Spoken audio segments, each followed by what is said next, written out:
Hey, it's Jamie, and welcome to a selects edition of Eventual Millionaire. This is where we go back and find the best of the best, the ones that you loved from the past 6-7 years. We've been doing this a long time, and there's some amazing interviews with amazing guests that you have not seen yet. So we are bringing them back. It is the selects edition. Let us know what you think, and I hope you enjoy. Potent advice and inspiration from real self-made millionaires. Welcome to the Eventual Millionaire with your host, Jamie Masters.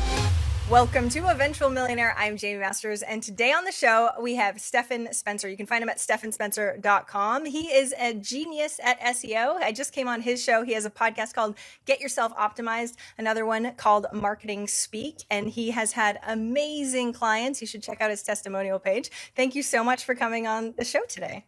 Well, thanks for having me. Well, and it's funny, when I was on your show, we were both debating because you had worked with Steven Spangler, who had a really big thing online, and the people that I worked with, the Diet Coke and Mentos Eevee Bird guys, were online at the same time, and you totally beat us in online marketing. Just as a side note, I was new. You totally did. I'm so glad you came on the show and we could talk about it. But you are sort of heralded as an SEO whiz. SEO's changed like crazy, especially from back in the day to now. So do you think back then it was better, or do you feel like we still have lots of opportunity now? Oh, we have, I think, more opportunity now than ever before. Good. I'm so glad you say that. Okay. Because why? Yeah. I mean, if you think about where things are heading with AI, machine learning and all that, and how you can just be on top of the cutting edge of stuff, if you put the time in and you've got the interest, it's not so much the gaming that used to work and doesn't anymore. It's that you have to outsmart an AI to win. And I think the best way to outsmart an AI is with your own AI. So you got to kind of get familiar with artificial intelligence and how to utilize these things in order to win the game. But I'm excited for the future. Okay, so we geeked out on your podcast before. So you are a futurist and love singularity, and so when we talk about AI, I love this stuff. The thing is that I know my audience is a little like, I am just a small business owner, just staying in my lane. I only have minimum time. How can I actually optimize and use SEO? What would you say are the core things that they can do besides getting their own robot? No. Yeah, we did geek out a lot on, it was really fun. We talked about your sword wall and everything. Okay, so the basic fundamentals for SEO that anybody who's going to have a website needs to do is they need to identify the keywords that matter. And those are the words that are relevant to your business. They are popular with searchers, and they're attainable to rank on page 1 for. Okay, so that's one piece of it. You got to identify the keywords, and those keywords you're going to create editorial calendars out of those lists. You're going to optimize existing product pages, landing pages, and so forth around those keywords. So there's a lot of utility you're going to get out of that keyword list. So next, you're going to look at your content, and you're going to look at it from a lens of, is this content remarkable? Is it worthy of remark? So if you're familiar with Seth Godin and The Purple Cow, one of my favorite books, it's awesome. And Seth is like a marketing hero to me. I actually had him on the show, on Marketing Speak, on the other show about 6 months ago. It's a fabulous interview. So definitely check that out. But if you have something that's worthy of remark, then you've got something that is spreadable, that's linkable, link worthy, and can perform well on social media as a nice bonus. Just as an FYI, as an aside, if you have something kind of go viral on social media or do really well on social media, it doesn't mean that you're going to get any SEO benefit out of it. So that's an important distinction, because all these social sites like YouTube and Facebook, Instagram, Pinterest, even Wikipedia, all the social sites, they no follow their external links, meaning those links don't count for juice, like for SEO juice, Google juice. I'm oversimplifying it. It's authority, it's trust, it's importance. But you need that in terms of links from other sites, and you're not going to get any of it from the social networks. Thank you for saying that, because no offense, but I have clients that have SEO guys and they're like, oh, let's build out the social profile and we're going to do this. And I was like, is that how they're trying to do the SEO? Because I don't know if that's going to work for you. Now, don't get me wrong. You can start to know what goes well on those sites and that's good. But like you said, the backlinks don't actually matter. Thank you. Yeah. And it's not that you should not do social media marketing. It's that you need to plan appropriately and think of this as an indirect channel, an indirect means to the end of getting to the top of Google, right? You could get in front of influencers who have powerful blogs as far as Google's concerned because of your social spread in Facebook and so forth. That can work. That can be very effective, but it's an indirect way to get to the top of Google. So you got remarkable content, you've got the keywords identified, and now you've got to get out there and network the heck out of your amazing, remarkable stuff, because you can't just build it and they will come. What was the movie? Field of Dreams. Yes. Right? I know. You everybody have to wants outreach. that. Yes. Okay, tell me more about this, because I feel like everybody figures on-page SEO. They're like, oh, I did the keyword stuff. I did what I'm supposed to do. And then they sort of leave it and it just goes into the ether. And they're like, it didn't work for me. So tell me all of the things on trying to actually get. Yes, yeah. So the high value links that you're going after are ones where the sites are trusted by Google. They're important. They're authorities. They're authoritative. And the way to identify these influential websites and blogs is to use a tool, one that identifies authority and even trust as individual metrics, like Majestic, for example, or linkresearchtools.com, or Ahrefs, although they don't have a trust metric. I love that tool, and their authority metric is DR, domain rating. So there's tools out there. Moz has domain authority, or DA, et cetera, and you're going to get a sense for which are the more important and trusted and authoritative sites, and which ones are not worthy or worth your time to chase after. How do you know what level that is, though? I know each one has its own sort of category, but is there a metric that we can go on that would be like, ooh, this and above is really good? Yeah, it depends on the metric, but let's say it's trust flow and citation flow from majestic.com. Okay. Let's say that it's a single digit number of trust flow and or citation flow. That's probably not worth your time to chase after. Okay. Yeah. If it's domain authority and let's say it's under 30, maybe if it's really niche specific to your industry, okay. But probably more in the 40s, 50s, and up is a domain authority that would be much better. Awesome. So you're really, really just trying to get the high quality stuff. Okay. Yeah. Because it's the 80-20 rule, but it's more like 90-10 or more, because the Pareto principle. Well, so the question though then is, those bigger sites are harder to get on. So that's what everyone's saying. They're harder to get on. So yes, they definitely weigh more, but maybe we could get a whole bunch of little sites. So how do you actually trump that? Yeah. So the little sites that have low authority and trust scores could actually hurt you. So you got to be very deliberate, very picky about which sites you target, because they might have toxic links pointing to their sites, and that toxicity passes on to you. And then you need to use a detoxing tool like Link Detox to try and find all the toxic links and remove those, do a disavow, to submit a disavow file to Google through Search Console, reach out to these spammy websites and insist that they remove the link. It's a real mess. That sounds hellish. Yeah, nobody wants that. Okay. All the people that don't know what SEO is are like, oh my gosh, that's why I didn't get into SEO. I don't want to screw it up. But how do you get the links from the big guys then? Okay. So here are a few different powerful strategies.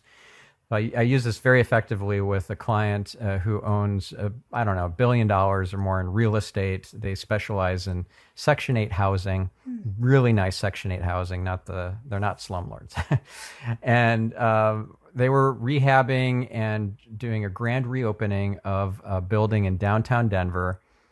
It was going to be beautiful and really high end, and it was Section 8 housing, and they were going to send out a press release. I'm like, no. Journalists hate press releases. It makes them feel so not special. It's the opposite of a scoop, right? And so I found a recent article on the Denver Post website that related to rising rents in downtown Denver. So it was recent and it was spot on as far as the topic. Of course, the journalist was listed there as the author of that article and their email address. So now we have our in. We're going to comment not on the article itself. It was like a Facebook comment or a WordPress comment. No, we're going to send an email. And as in the first version of the email that he sent me, thank goodness I asked him to send me the draft first. It was a mini press release. He took his press release and made it like 2 paragraphs. Oh my goodness. So I'm like, don't do that. Back to the drawing board. Make it insightful, thought-provoking, and you with your status as the general manager of this big company with an insightful thing to say about his great article, he will probably respond. And sure enough, he did. So the version that he came up with as round 2 was amazing and sent it off. He got a response within minutes. And the journalist sent a colleague from the paper to cover the grand reopening, a full-page article that week in the Denver Post. Wow. And of course it went online on denverpost.com as well. So this stuff can work. It just requires some outside the box thinking. So that's one example of a strategy. You don't need to hire an expensive PR firm. Well, the question was, so you're really good at this. He had hired you, thank goodness. He was going to screw it up and send out a press release, right? And this is what I feel like business owners do. They're like, I think I heard something like this. But just to recap, you made the journalist job easier. Like you hand delivered, especially because you're great with copyright, I'm assuming, hand delivered some marketing that was a hook that all they do is take it and run with it. Yeah. But the thing is, I didn't write that piece. I just asked my client to write something insightful or thought-provoking from his standpoint as being in that industry. He read the article. He had some thought-provoking things to say. I reviewed it. I'm like, this is awesome. I didn't have a hand in writing it at all. Good. Okay. Yeah. Because other people would be like, well, of course he hired you and you're amazing. So therefore, okay. So he actually wrote the article and within minutes he got it too. That's amazing. Okay. What else do you have? He wrote the commentary about the article. Yes. Perfect. I adore that. Okay. So I want more of your tactics and tips, but what came up to me is how do you pick, if we've got a humongous content calendar and a humongous list of keywords, how do we pick which ones we go after for especially journalists? Because that does take effort to research if there's an article and all fun stuff like that. Yeah. Well, I would say sort the list of keywords by popularity. Okay, so that's the search volume, monthly search volume typically. Mm-hmm. And then which ones can give you an opportunity to say something worthy of remark that's kind of either controversial or a little bit counterintuitive or makes people do a double take if they see that keyword in a thought-provoking, interesting headline.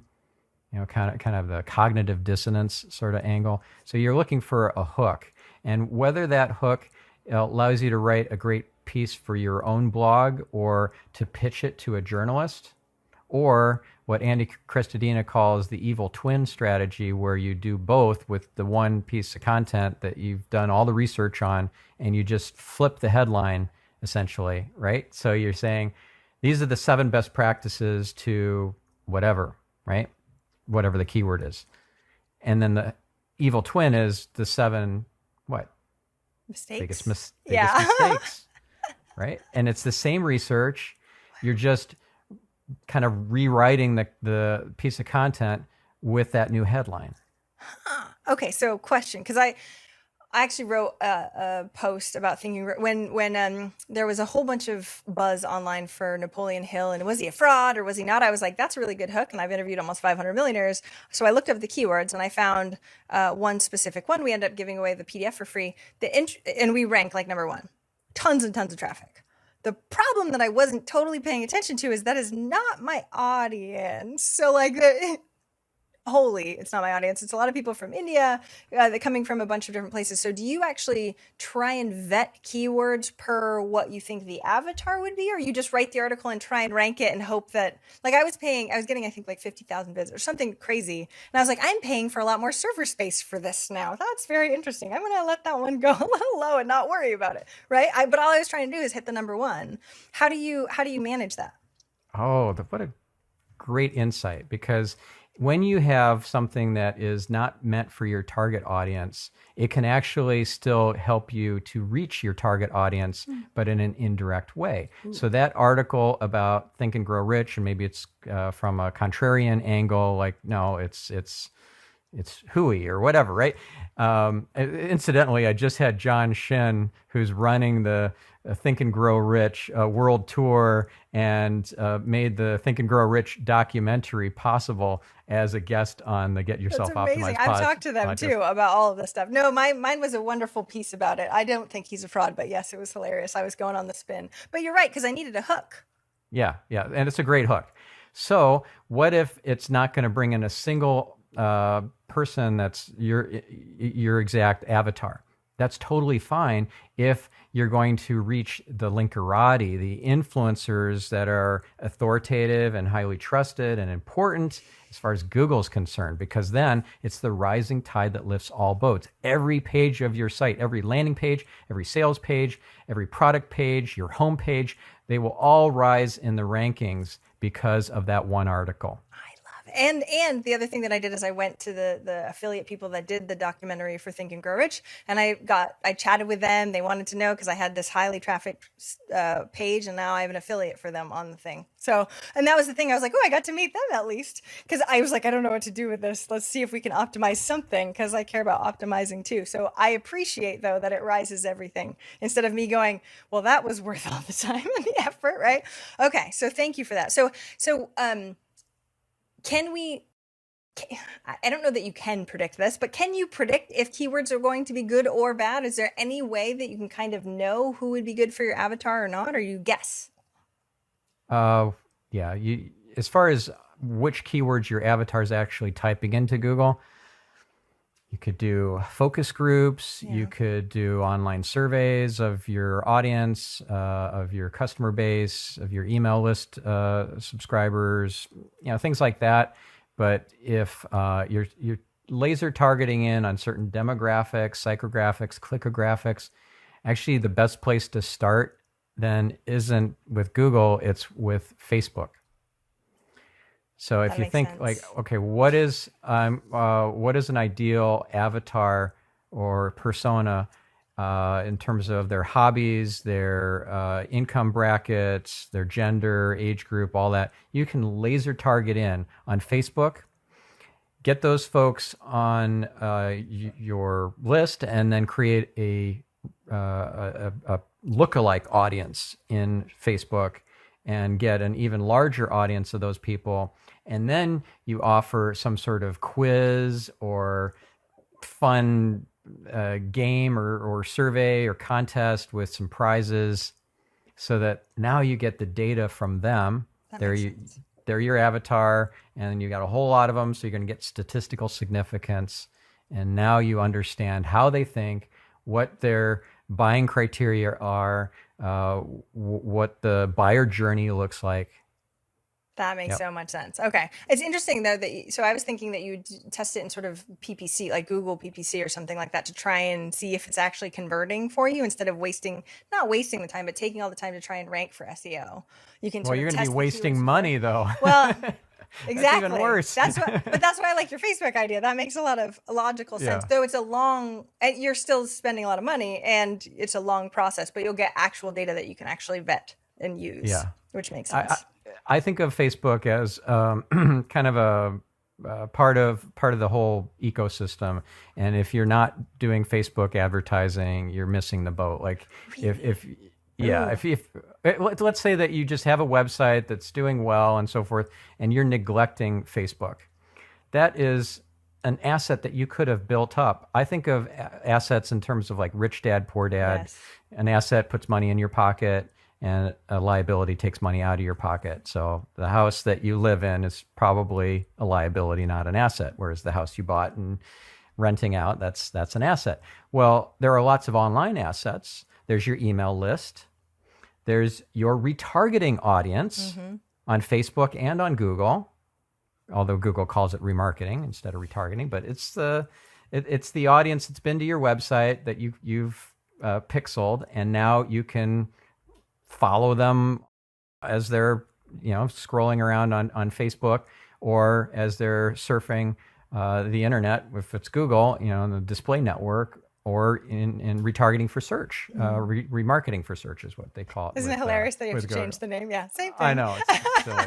So silly. But it's like, this is an asset that you can nurture, and you're neglecting that asset by just not doing anything with it. If you're not even collecting that data, if you're not building a retargeting audience, even if you're just spending a little bit of money, that's just a waste. When somebody goes to buy your site and they're like, okay, how big's your email list?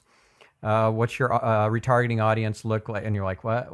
Like, oh yeah, we haven't been doing much as far as email. We didn't really ask for email addresses, but we've got some sales, and like, we got some, affiliate revenue. Yeah. It's like, well, yeah, you've got a piece of the equation, but you missed a whole bunch of the other things. So how do you, because I'll loop it back around to the other tactics, so I still want some of those, but how do you deal with, because this is what all the people say, especially when they're not doing Facebook marketing, they're like, Facebook is dying and the costs are going up like crazy, and you have to pay just to have boost anything so anybody sees you at all, or email is the other one, open rates are going down, blah, everybody is Chicken Little.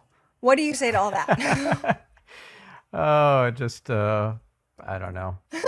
Tough it up. Like, suck it up, Buttercup. Yeah, okay. Yes. Suck it up. Yes. So if you think about what Facebook needs to do in order for them to succeed, they need to keep people on the platform. They need to keep them happy and engaged.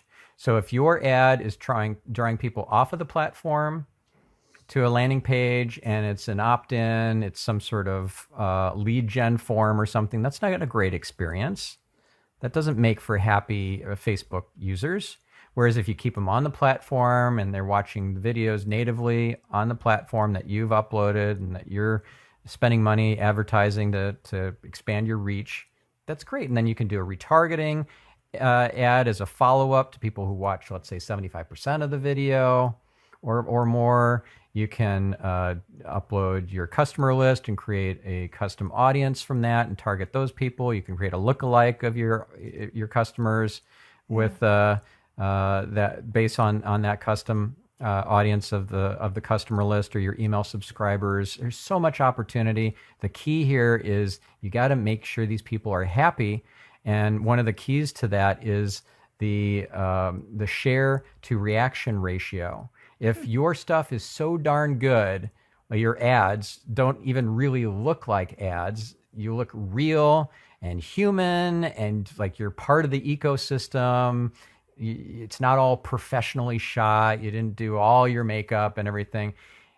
You look human, right? Yep. And you're sharing a valuable message, or you're saying something that's worthy of remark, an idea worth spreading, sort of thing.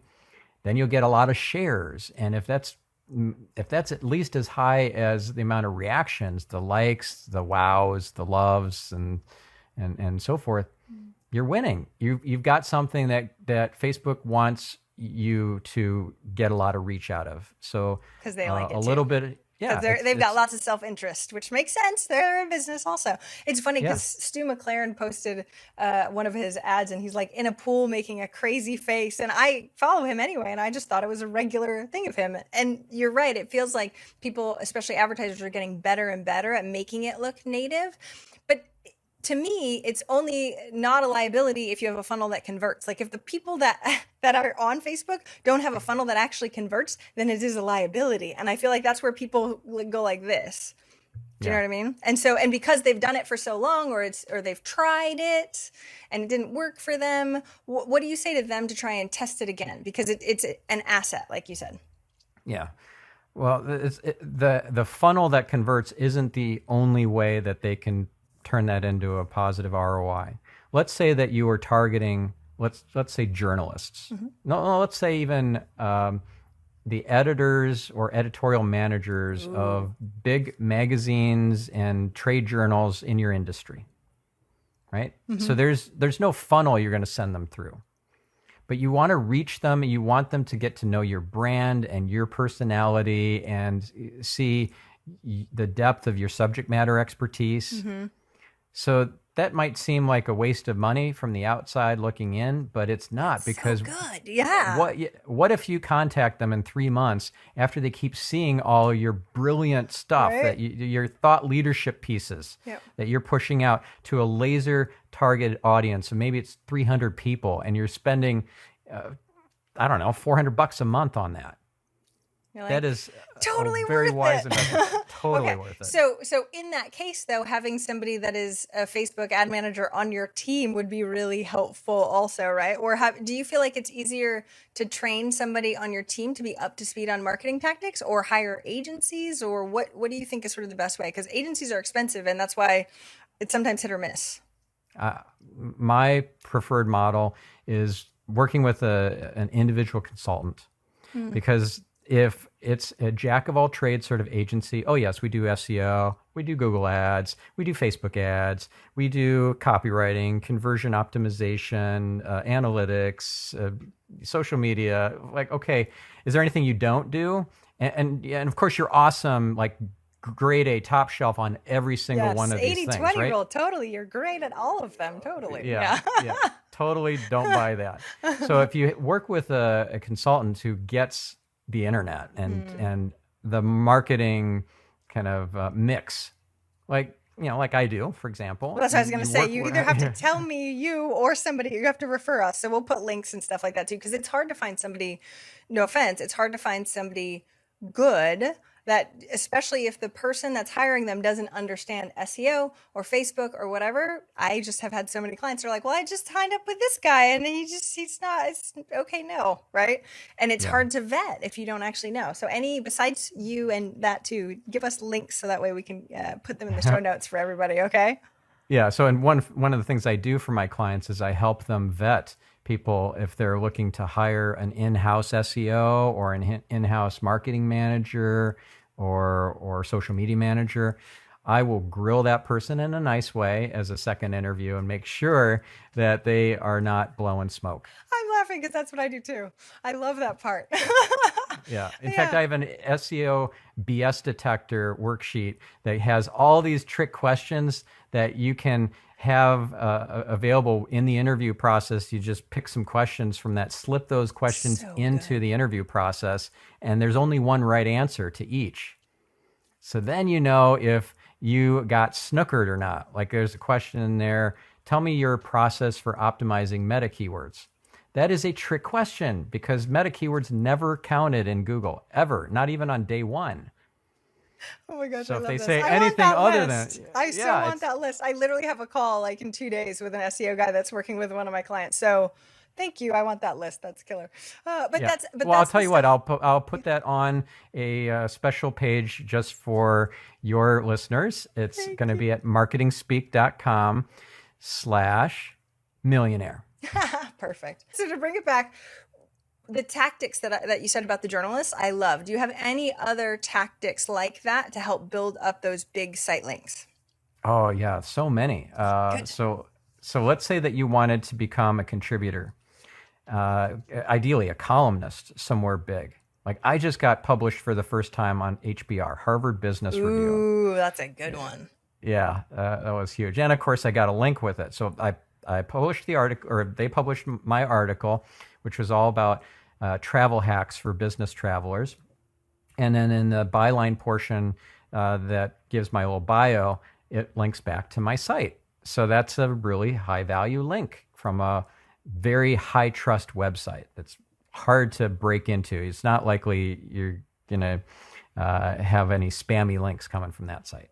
Definitely not. So, how did you get that? Are you allowed to tell me? No, I'm not. It was a lot of work and a lot of back and forth, and it took about 4 months, maybe 5. But yeah, I pulled some strings. I leveraged some friendships, connections that I have. See, it's all networking though, like you said before. But which site did you link to? Because you have more than one site. Yeah, I linked to StephanSpencer.com. Okay. So, and that's the other piece that when one of my clients was just mentioned in all sorts of places, Yahoo and NBC and all these things, right? She got mentioned. But I was like, oh, but did we ask for a link? And she has 2 sites. One's local for her local offices and one's not. And we mentioned the local offices. And I was like, so that's, at least not we ideal. got them. All right. Darn it. I should have said something beforehand. But how do you pick? Do you have one site that you're really building up the SEO for? Is that how you decide? Yes. Okay. In fact, this is a bigger question really around, do I consolidate all of my remarkable content under one brand, one domain, or do I spread it out across multiple ones? Now, in some cases, I consolidated around one site. In other cases, I set up a separate domain and separate brand. Like in the case of my podcasts, marketingspeak.com is the website for Marketing Speak, the podcast, and then Get Yourself Optimized has getyourselfoptimized.com. Why did I not just do stephanspencer.com/podcasts/marketingspeak? Yeah. It's because it looks clunky. It doesn't look as legit and as big of a brand. Like there are books that are New York Times bestsellers that have been on huge talk shows and so forth, the authors talking about their books. You would imagine that a book that's a big deal, like I don't know, Rachel Hollis's book, should have a website dedicated just to the book, right? And if it doesn't, it makes you question how big of a deal that thing really is. That book or that podcast or that that show. You know, if you have a YouTube channel and you don't have a microsite dedicated to that YouTube channel and that YouTube show, like for example, what Blend Tech did with the Will It Blend videos. I remember them, yeah. Well, they're still around. I just spoke to their customers. I have a Blend Tech. Yes, no, I love it. Tech too. I love it. And the Will It Blend videos put them on the map. They were already a very successful, you know, I'm guessing 8-figure business by the time they came up with this campaign. But the idea was, let's jam 2x4s into the blenders, golf clubs, rake handles. Let's put the iPhone light bulbs one in made there. me hurt. I was like, oh, don't put an iPhone. Oh, Not God. an It was really iPhone. I bad. know. Yeah, That's so bad. I'm an Apple fanboy. So this was really made for really good TV, right? Really very, very clever idea. And if you're a journalist and you're writing about the latest Will It Blend video, do you really want to link to the YouTube channel? Or would it be better to go to... So that's the question though, right? So for the podcast, you wouldn't actually have the domain, so you could say, go to whatever it is, willblend.com or whatever the thing is, and then have it redirect to their actual site. I mean, I guess it doesn't really matter either way, but then you have everything on the one site, so you can technically point things. Or does it not matter? Well, I think it matters, and I think it's a positioning play. If somebody sees that you redirected them from marketingspeak.com to stephanspencer.com/podcasts/marketingspeak/index, whatever, then they're like, .php? No. okay, all right, what just happened here? Yeah. Okay. They're going to copy and paste that URL, and that's going to be the link.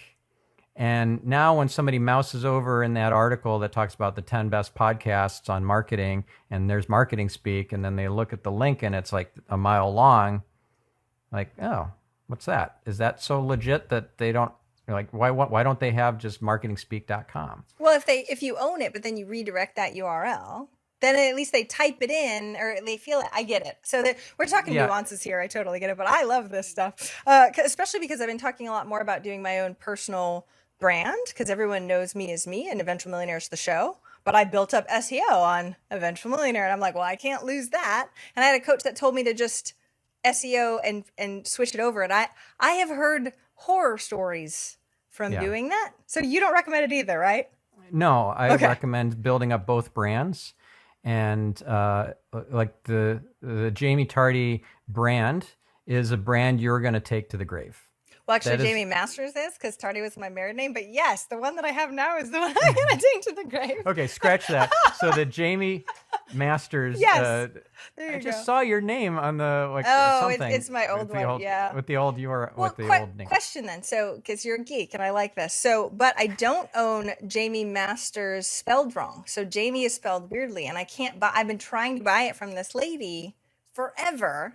And she doesn't respond, so everybody should email her and tell her to sell it to me, just as a side note. But what would you do? I wouldn't do that. I wouldn't do that. I would have a domainer contact her, and because they know how to persuade people, and they buy domains all the time, and they sell domains and everything. So you get a domainer or a domain broker to contact this person on your behalf. So many times I've tried the nice. Anyway, we'll talk about this. I will look for a domain broker and just let them try and ride with it. Because the one reason why I haven't switched over to that is because I know everybody. Even my first grade teacher spelled my name wrong and told me I was lying when I was a kid. So it's kind of a big deal. Everybody's spelling URLs right. You were lying. Wow, that's extreme. Right? First grader lying is great. But I have issues with my name, as you can tell. So I really appreciate your info. So I'll probably wait and then build up that other brand. So give me some more tactics and tips for getting more of these links. Yeah. So you got to think outside the box in terms of campaigns that are worthy of being spread.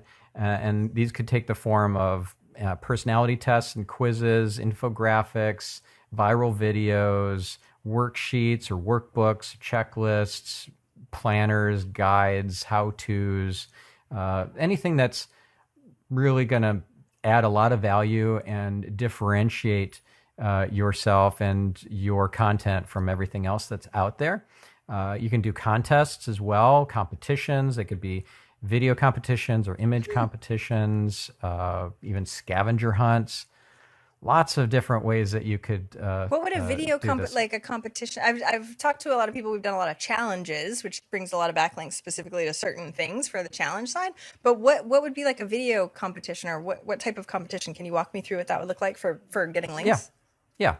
So Intuit has their TurboTax division, and they did a competition called the Tax Wrap Contest.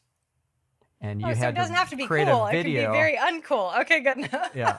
So it's cognitive dissonance. Like who's ever heard the words taxes and rap in the same sentence, unless videos. It's like a rapper who got into trouble for tax evasion, right?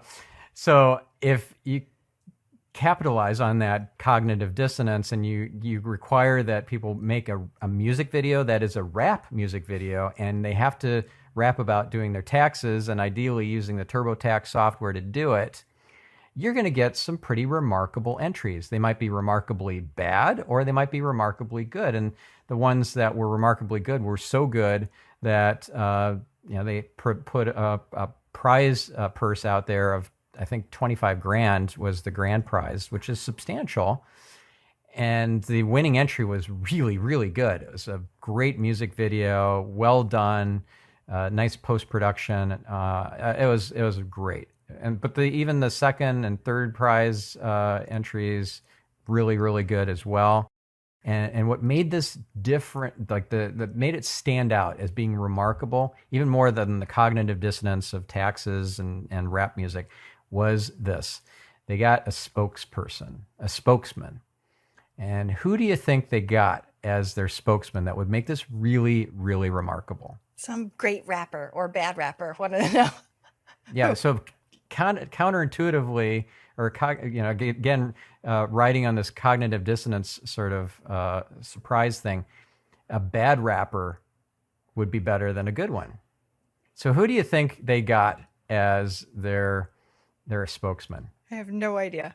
Think back to years and years ago, the early days of rap.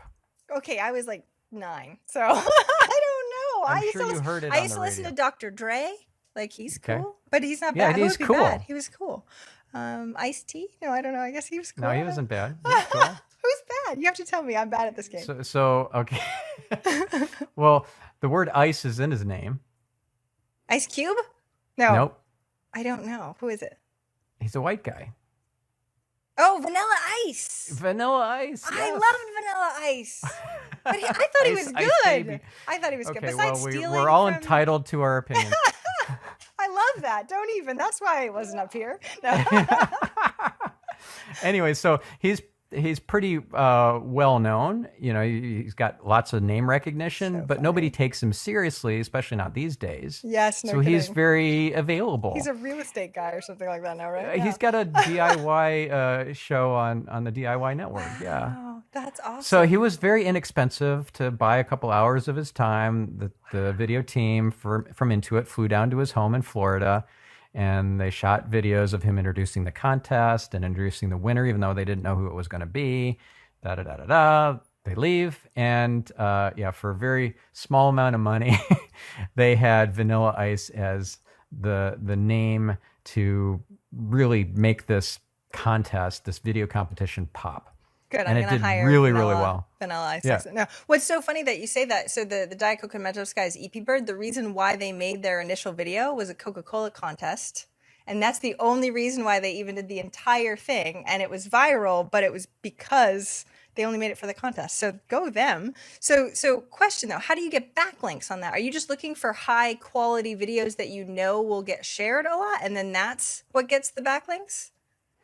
Yeah, so in the case of Intuit, they created a separate microsite dedicated just to the tax wrap contest.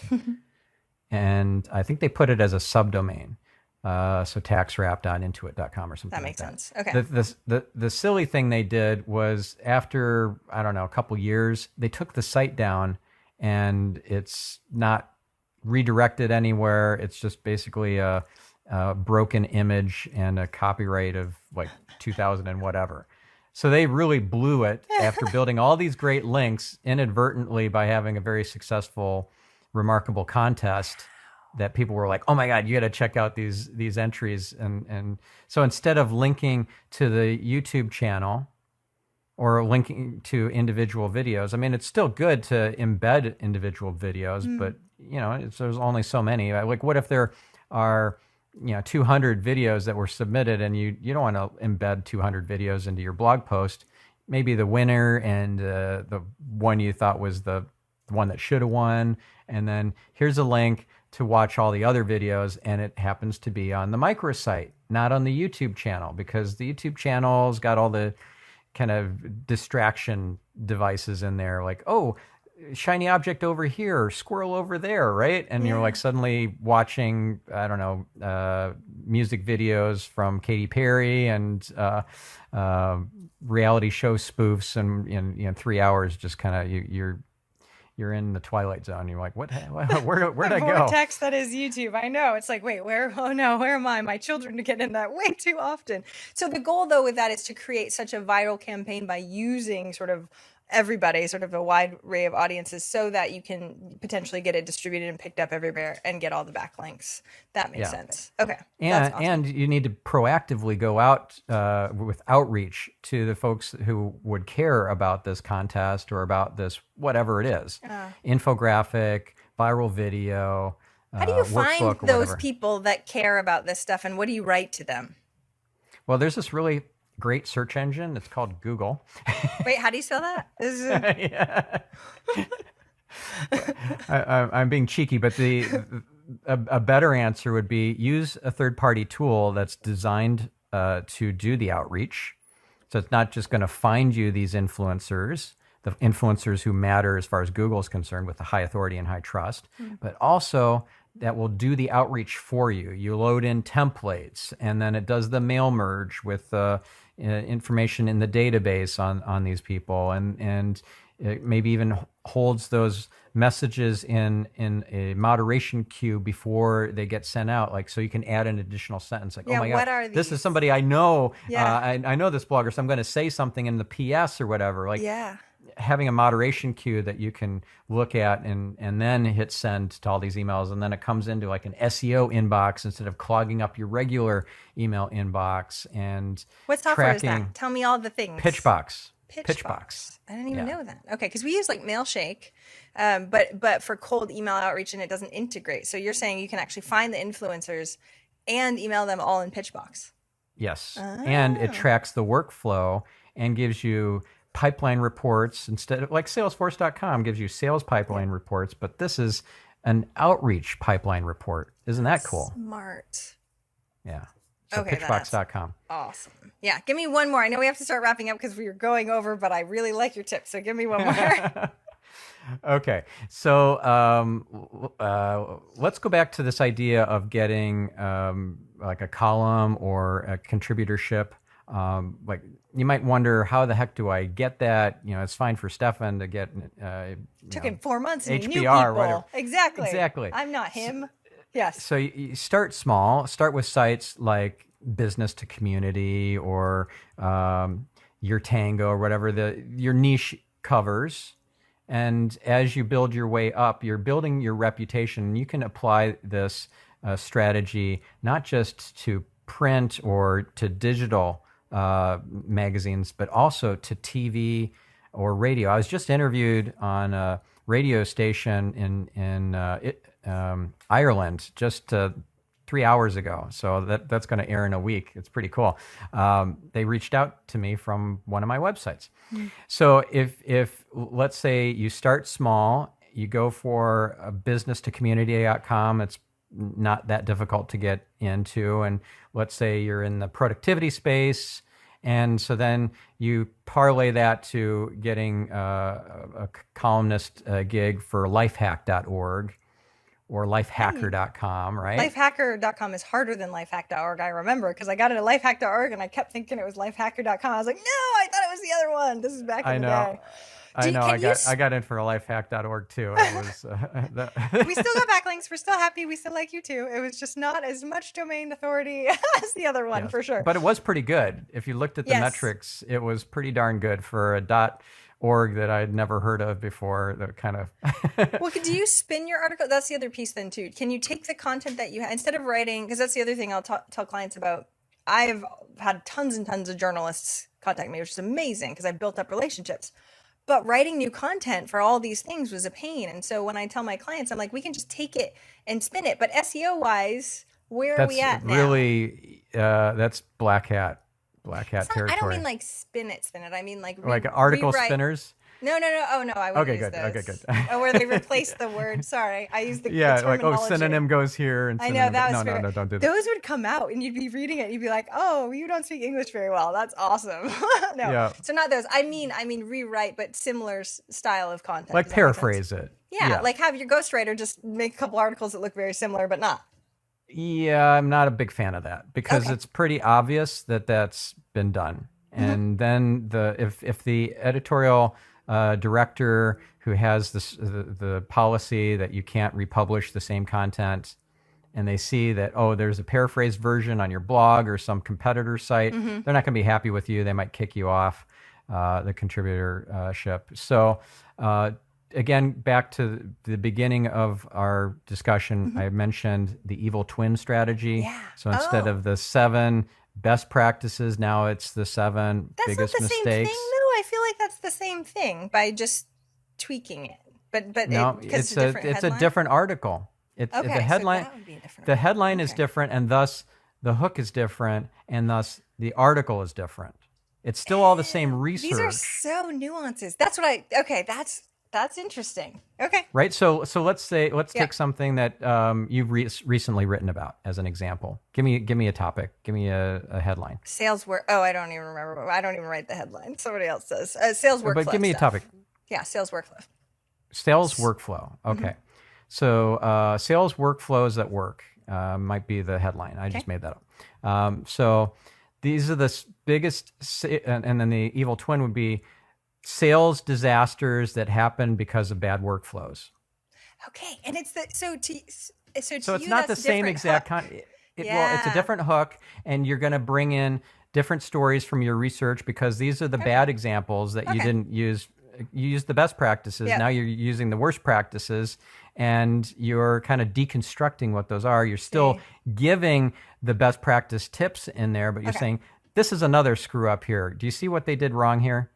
See, when I used to write, so we have ghostwriters now, but when I used to do it, I hated writing. So I would have templatized things, but it would be like this. What is the main keyword and hook?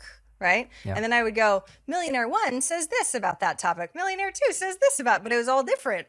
And all I could do is just go, beep, here's another little thing. Oh, there's another little thing. And every single one was different, but at least I had a little format that made it easier for me to write all of them. Right. But would that, if I spun it and made it different, would that be good enough for for you and your level of excellence? I think it matters only to the editor who it makes the decision whether you played by the rules or you tried to skate around them. It's still writing an article. Okay, I get it. Because there's a lot of people that'll just make crappy articles, and that's not what they're looking for. As long as it's well written and it's not just swiped from somewhere else, and you did a really good job, then that makes sense. Yeah. But let's say that if you get a gig writing for or column writing for HBR, you're going to submit your very best stuff there, and you're not going to hold back, and you're not going to try and just paraphrase that HBR article and post that to your blog. You don't want to take the chance that the editor is going to see that. They're going to and remember, you're starting at the bottom and you're working your way up with the smaller media outlets that say yes to you as being a contributor or columnist, and then you work your way up. And again, back to this idea that you're working your way up, but in other media like TV, you start with small TV stations, local markets, really small local markets, Albuquerque, for example, or Tucson or Reno. They're a lot easier to get on, and you can make mistakes, and some even pre-record, so you could mess up and they're like, oh, can we do another take? Right? And then you earn your chops, because you're not going to end up first time out of the gate as a newbie on TV doing Good Morning America. That would be a disaster for everybody. So you got to work your way up, and you can cold call TV producers, pitch them at 4 a.m. They're up and nobody else is calling them. See, this is great. I love how you intertwine the old school and the online new school, right? Because it does make a difference. That stuff still works, and it's even more rare now than all the people that are just trying to go the conventional route, which I really appreciate. But guess what happens with these TV appearances? They end up where? Online. Everywhere, right? And then they'll distribute them to other networks. I had no idea that it was with so links. Interconnected. Yes. I was on Yahoo, and then I was like, oh, I'm on Business Insider's homepage. Oh, I'm on this. I'm like, it just went crazy because it was part of the network. And I had no idea at the time. I was like, shoot, I should have prepared better. But if you did it on purpose, it makes a lot more sense. Now, for the people that hate writing, I know we have to wrap up, but for the people that hate writing, do you still suggest they write, or should they find a I hate writing. I'll do TV shows all day long, but I have ghostwriters. For the people that don't have ghostwriters, what do you suggest? Should they just go down the TV route instead, or really try and get the backlinks to the articles because it's easier-ish? Yeah, it is easier-ish. But here's what I do, and I think it works well because I've identified myself as a speaker who writes, not a writer who speaks. And I got that distinction from Bob Allen, who wrote a whole bunch of fabulous books like Cash in a Flash and The 1 Minute Millionaire and so forth.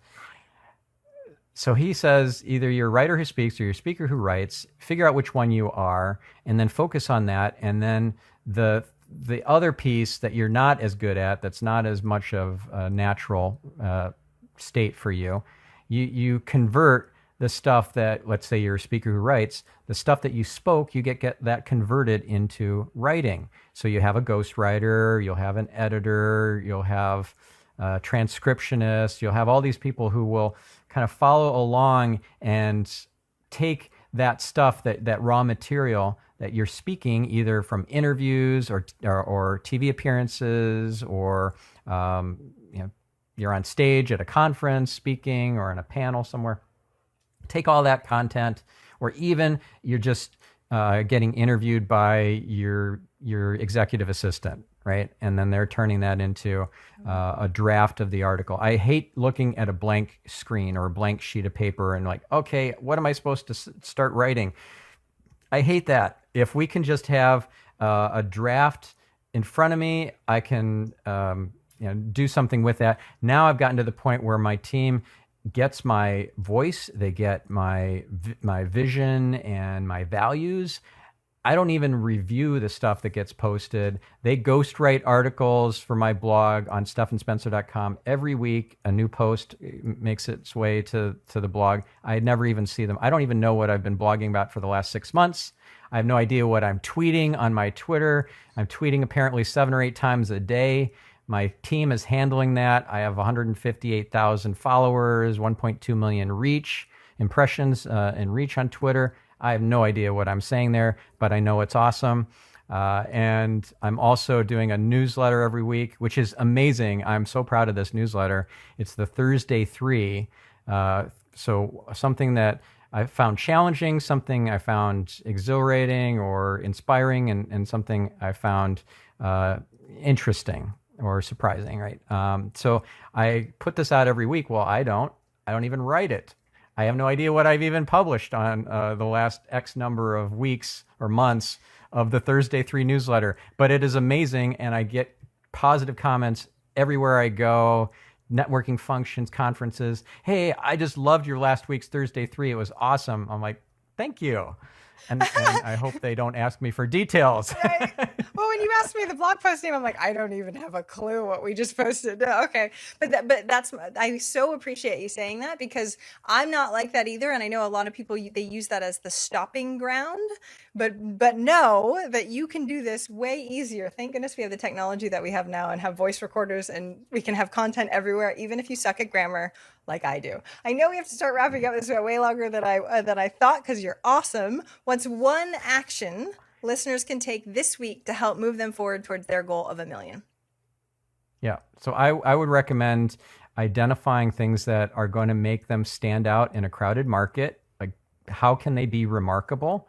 Maybe they start by reading the book, The Purple Cow, or the new book from Seth Godin, which is This is Marketing. So that would be a good way to think in terms of remarkable content. Or they could start with my book, The Art of SEO, in chapter 7. That's all about content marketing. And in fact, I'll include that in the that special page of gifts for your listeners and viewers. So marketingspeak.com/millionaire. I'll include chapter 7 of The Art of SEO. And this is a big book, so I don't expect your listeners to read all of it. I'm going to look at this thing. It is 1,000 pages. That's almost. Insane. They're going to give it to their team and be like, here, this is going to be fun. Wow. This is daunting. You might get people quitting on you. And you're not a writer, and you wrote a book that's like 1,000 pages. I love that. Well, I had co-authors and I had ghostwriters that helped me. And I had a whole raft of many, many dozens of articles already written for search engine land that we were able to use as raw material. I had stuff that I'd written as guides and white papers over the years and everything. So all that raw material went into the book too. Yeah. But that's not my only book. It's just one. I've got 3.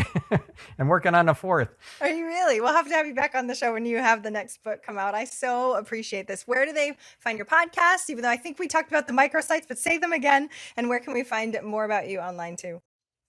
Yeah. So getyourselfoptimized.com, which is all about biohacking, life hacking, productivity, personal development.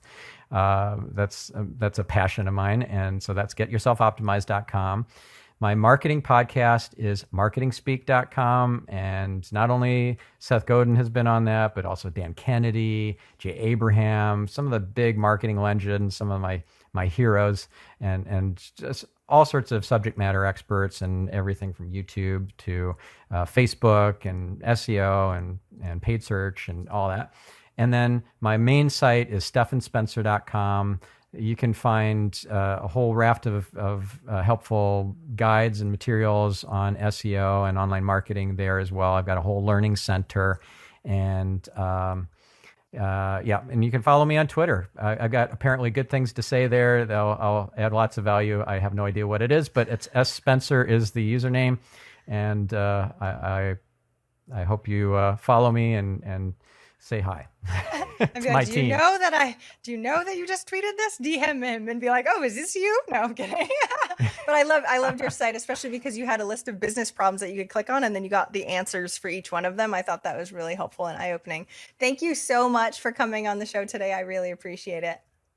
Well, thank you. This was a lot of fun. If you enjoy this show, I would really appreciate your wonderful words of feedback. Go leave me a review. I would love a rating, whatever you can do in the time that you've got. I would so appreciate it.